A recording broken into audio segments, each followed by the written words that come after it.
Boa noite. Eu estive acompanhando, como muitas outras pessoas estão acompanhando no dia a dia, a situação do nosso país e do mundo diante dessa crise, dessa pandemia. A situação econômica está abalada, os recursos financeiros, as empresas, um grande índice de empresas fechando, pessoas descolocadas de seu trabalho. A responsabilidade existe com os pais, a necessidade de manter a sua família e buscar de onde recursos. Diante dessa situação, não falta empresas para fazerem as suas propostas encantadoras. Dentre elas, eu faço menção das empresas de multinível. O que significa uma empresa de multinível? É uma empresa que trabalha com grupos de pessoas. Ela tem pessoas que saem a levar outras pessoas a se afiliarem à empresa através dela. E assim vai se formando uma cadeia de pessoas ligadas a essa empresa em sequência. E por isso denominada multinível. Uma série de níveis. E a proposta dessas empresas, normalmente, é que, atingindo as suas metas, a pessoa tem retorno financeiro encantador. E que consegue até a independência financeira. E a pergunta é, o que significa independência financeira? A independência financeira é a pessoa ter recursos suficientes para gastar tanto quanto quiser, quando quiser, como quiser, com quem quiser, sem nenhuma restrição. Dá para encher os olhos. Assim acontece.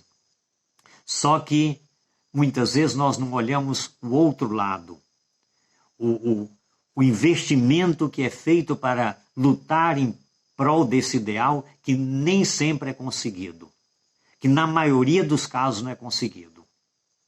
Vamos ver o seguinte. A empresa investe em treinamentos, em reuniões frequentes, em motivação, para manter aquelas pessoas na ativa.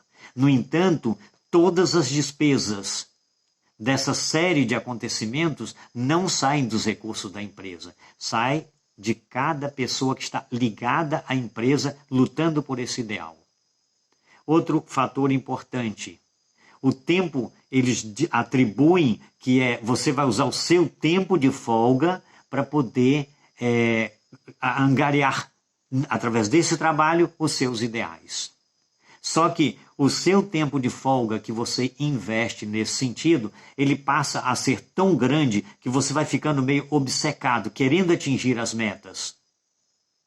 E se você usasse o seu tempo que está usando para uma empresa de multinível na sua empresa, por certo, dentro de pouco tempo você teria uma boa estabilidade financeira na sua empresa. Por um outro lado, se você falar, mas isso... eu não tenho empresa. Bem, se você não tem empresa, se você arranjar uma outra forma de rendimento e você se dedicar nessa velocidade, você consegue.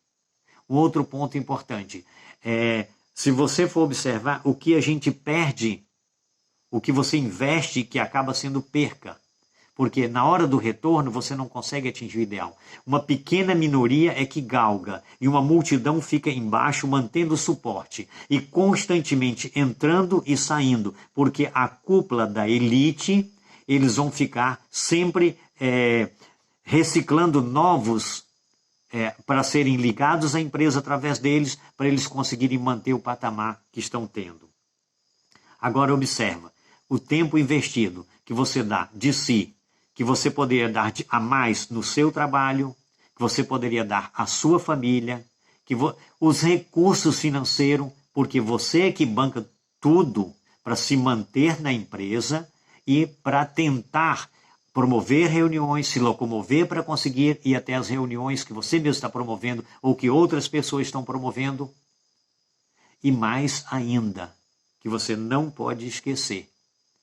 Você pode, ou na maioria das vezes, fica tão obcecada por esse ideal que você esquece e deixa o tempo que deveria ser prioridade, que é a sua comunhão com Deus. Agora, pensa no seguinte. Então, vimos perda de tempo, o tempo investido sem retorno, o distanciamento da família, que é um compromisso, que é um perigo, e depois a sua fé. Observe que o apóstolo São Paulo, escrevendo na sua primeira carta a Timóteo, ele diz, no capítulo 6, no verso 10. Parece que tem relação com isso aqui. Diz assim, porque o amor ao dinheiro é a raiz de toda a espécie de males. E, nessa cobiça, alguns se desviaram da fé e se transpassaram a si mesmo com muitas dores. Interessante. O amor ao dinheiro, a raiz de todos os males. E a pessoa agora, nessa cobiça, desvia da fé. E ainda tem mais. Diante disso, ele mesmo se fere. Nessa arrancada doida que nem sempre consegue atingir como ideal. Observa, se nós fôssemos mostrar alguns outros textos, eu poderia fazer menção de Hebreus capítulo 10, verso 37, onde está escrito assim. Ali diz assim, porque ainda bem pouco tempo e aquele que há de vir virá e não tardará. Olha, tem uma outra tradução que eu até gosto mais, diz, porque ainda bem pouquinho de tempo e aquele que há de vir virá e não tardará. Isso significa dizer, em outras palavras, que nós estamos às portas da vinda do Senhor Jesus, onde vamos ser libertos deste mundo de sofrimento, desse mundo de dores, desse mundo de desemprego, desse mundo de crise financeira, desse mundo de sofrimento, para então estarmos em uma vida que, além de ser uma vida eterna, uma vida estável, uma vida sem sofrimento, uma vida sem preocupação, onde o trabalho vai ser um prazer. Veja, o outro passo importante é o que nós encontramos no Apocalipse capítulo 22, verso 20. Olha como diz aqui, 22, verso 20. Diz assim, e aquele que testifica estas coisas diz, certamente cedo venho. Amém. Olha, certamente cedo vem. Então, eu poderia mostrar uma série de outros textos bíblicos que mostram não somente a vinda do nosso Senhor Jesus Cristo, mas a vinda do nosso Senhor Jesus Cristo rápido, logo. Isso significa dizer que nós não podemos perder tempo. Nós não podemos desviar a nossa atenção desse foco. Esse foco deve ser a nossa prioridade. Nos preparar e ajudar outras pessoas a se prepararem. Porque tudo que você vier conseguir, quer seja por multinível, quer não seja por multinível, vai ficar nessa terra. Mas a sua vida eterna é indiscutível. E a recompensa não tem como descrever. Diante dessa situação, eu espero que você tenha compreendido. Vale a pena o esforço. Esqueça um pouquinho das coisas dessa terra. Deixa isso aí para as pessoas que vão ficar nessa terra. Se você tem realmente o desejo da eternidade, então investe seu tempo na eternidade. Dedica-se a se preparar e ajudar outras pessoas. Vale a pena a recompensa que Deus tem para lhe oferecer. Diante dessa situação, meu querido amigo, minha querida amiga, coloque-se nas mãos de Deus.